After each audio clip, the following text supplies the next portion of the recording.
Seorang pemuda dari kalangan keluarga yang sederhana. Ia mempunyai akhlak yang baik. Sebelum dia berangkat kuliah ke negara Eropa, pamannya lah yang mengurusnya setelah kematian ayahnya.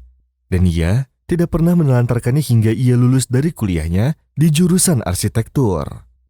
Dengan kecerdasannya, dia mampu mengoperasikan bahkan membetulkan mesin hingga dapat berfungsi kembali.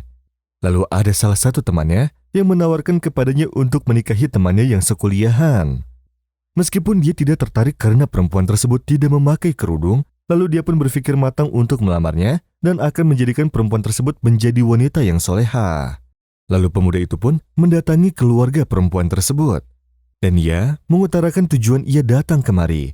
Tanpa disadari, ia pun terkejut dengan tingkah laku perempuan itu yang berkata kasar. Karena ia memakai baju yang tidak pantas, serta menghinanya karena upah gaji yang didapatnya tidak mampu mencukupi kebutuhannya. Bahkan ia menyarankannya agar mencari wanita yang lain.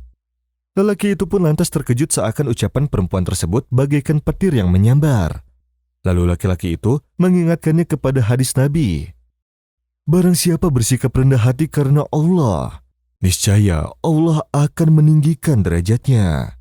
Ia merasa dirinya kecil kurang berarti, akan tetapi di mata orang-orang sebagai orang yang mulia dan terhormat. Dan barang siapa yang bersikap sombong, niscaya Allah akan menghinakannya, sehingga orang-orang akan memandangnya sebagai orang yang hina, walaupun ia merasa sebagai orang yang besar. Lalu pemuda itu pun kembali ke pamannya dan bekerja sama dengannya dalam sebuah perusahaan. Lalu dia bertemu perempuan yang dulu pernah dilamarnya, dan perempuan tersebut menyapa pemuda tersebut dan berkata, "Berapa gajimu?" "Gaji suamiku sudah mencapai $3 juta setiap bulannya." Lalu pemuda itu pun diam saja. Kemudian datanglah suami perempuan tersebut dan memandang pemuda tersebut serta berkata pada istrinya, "Wahai istriku, apakah kamu tahu pemuda ini adalah bosku dalam pekerjaanku? Dialah yang mempunyai perusahaan ini. Dan ia menghasilkan miliaran dolar per bulannya." Lantas perempuan tersebut merasa terkejut dan terdiam malu.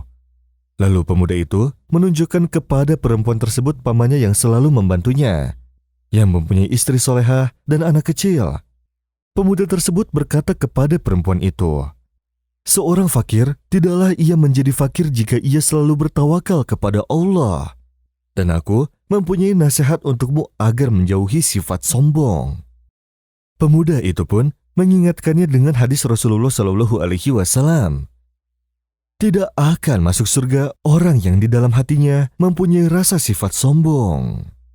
ولا تقف ما ليس لك به علم إن السمع والبصر والفؤاد كل أولئك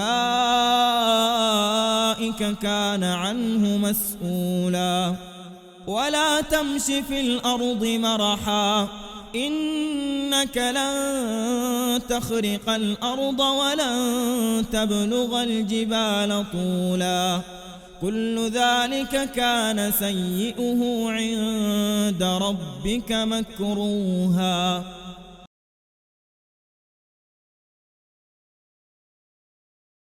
Seorang pedagang dari Sudan bekerja sama dengan orang Saudi.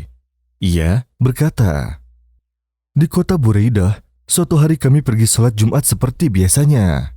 Lalu imam sholat berkata, 'As-sholatu alal jenazah.' Para makmum pun bertanya-tanya siapa yang meninggal dan ternyata itu adalah temanku. Lalu kami semua pun menyolatinya dan semoga Allah merahmatinya. Setelah 1 bulan berlalu, aku menghitung penghasilan temanku dengan anak temanku. Dan aku tahu bahwa temanku mempunyai hutang sebesar 1.000 rial. Dan hal itu pun masih belum jelas karena aku tidak tahu apakah temanku itu sudah melunasi hutangnya tersebut atau belum. Anak dari temanku itu tidak mau melunasi jika tidak ada bukti yang jelas. Lalu anak dari temanku berkata, "Ayahku tidak mewariskan apapun kepadaku, kecuali hanya uang sebesar 600 rial. Aku tidak akan membayar hutangnya karena hal tersebut belum jelas. Dan kami pun tidak mempunyai uang." Aku pun merasa bingung karena aku bermimpi bahwa temanku itu masih tergantung karena hutangnya. Setelah 2 hari berlalu, aku bermimpi bahwa temanku sudah tersenyum sekarang, seakan dia menunggu bantuan dariku. Lalu aku menawarkan kepada seseorang untuk menjual semua apa yang aku punyai. Lalu aku mengumpulkan semua uangnya hingga mencapai 450.000 rial. Lalu aku pun membayar hutang temanku kepada seseorang. Lalu setelah 2 minggu, ia mengembalikan 200.000 rial kepadaku karena dia tahu bahwa aku menjual semua apa yang aku miliki. Kabar tersebut menyebar luas hingga ada seseorang yang menemuinya dan memberikannya sesuatu, hingga akhirnya dia bisa berdagang kembali. Hingga suatu hari, datanglah sebuah mobil dan di dalamnya ada seorang anak yang mana dia berkata, "Barang dagangan ini, setengah untuk pemiliknya dan setengahnya lagi untukmu." Lalu pergilah pemuda itu yang aku tidak ketahui, hingga akhirnya barang dagangannya pun melonjak hingga mendapatkan hasil yang berlipat ganda. Alhamdulillah, aku kini telah mengeluarkan 3 juta rial untuk zakat. Hikmah yang bisa diambil adalah ketika anak yang ditinggal meninggal oleh ayahnya dan ia tidak bisa melunasi hutang karena sedikitnya warisan, dan temannya yang diluaskan rezekinya oleh Allah sehingga dialah yang melunasi hutangnya, agar ia tidak disiksa dalam akhiratnya karena hutangnya, sungguh mereka adalah sahabat yang baik dan uhuwah shodiqoh. ينفقون أموالهم في سبيل الله ثم لا يتبعون ما أنفقوا منا ولا أذى لهم أجرهم عند ربهم ولا خوف عليهم ولا هم يحزنون. Seorang ayah terkejut dengan ketiga anaknya yang hidup dalam keresahan dan kesulitan. Itu semua karena mereka meninggalkan untuk membaca Al-Quran. Mereka menyimpan Al-Quran dan tidak pernah membukanya, mereka malah menghabiskan waktunya dengan sia-sia. Suatu ketika, sang ayah pergi keluar kota untuk mencari rezeki dan nafkah serta meninggalkan istri dan ketiga anaknya. Dalam perantauan, sang ayah mengirimkan surat yang pertama. Tetapi, mereka tidak pernah membukanya. Sang ayah terus mengirimkan surat yang kedua dan yang ketiga. Namun, mereka membiarkan semua surat itu sebagai pajangan dan hiasan semata yang hanya dibersihkan dari debu. Lalu suatu hari, sang ayah kembali ke rumah dan hanya ada 1 orang anaknya saja. Lalu sang ayah menanyakan kepada anak tersebut di mana ibunya. Si anak berkata bahwa sang ibu sudah lama sakit dan mereka tidak punya uang untuk mengobatinya, sehingga sang ibu pun meninggal dunia. Lalu sang ayah berkata, "Kenapa? Apakah engkau tidak membuka suratku yang pertama, yang mana di situ terdapat uang yang sangat banyak?" Lalu sang anak menjawab, "Tidak, kami tidak membukanya." Lalu sang ayah pun bertanya lagi, "Di mana saudaramu?" Ia menjawab, "Dia berteman dengan anak berandalan. Setelah kematian ibu, tidak ada yang menasihatinya." Hingga akhirnya dia masuk penjara. Lalu sang ayah bertanya, "Kenapa? Apakah kamu tidak membuka suratku yang kedua? Padahal di dalamnya berisi pesan bahwa jangan dekati anak berandalan." Lalu anaknya menjawab, "Aku tidak membukanya juga." Sang ayah pun berkata lagi, "La haula wala quwata illa billah. Lalu di mana saudarimu?" Ia pun menjawab, "Dia menikah dengan seseorang yang tidak bisa membahagiakannya." Lalu sang ayah berkata, "Aku sudah memberitahumu di dalam surat yang ketiga. Apakah kamu tidak membukanya juga? Di surat itu aku menulis pesan yang mana jangan dekati lelaki tersebut." Sang anak pun menjawab, "Aku tidak pernah membuka satupun surat darimu. Bahkan kami hanya menaruhnya di dalam sebuah tempat sebagai hiasan saja."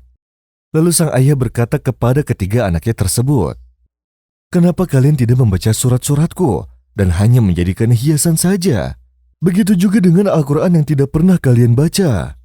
Padahal Al-Quran bisa membuat hidup seseorang menjadi tentram dan bahagia. Maka dari itu kalian hanya bisa merasakan keresahan saja. Maka beristighfarlah kalian semua dan bukalah Al-Quran kalian. Bacalah dan jangan pernah tinggalkan Al-Quran, karena sesungguhnya cukuplah Allah tempat berserah diri bagi kami, sebaik-baik pelindung kami dan sebaik-baik penolong kami."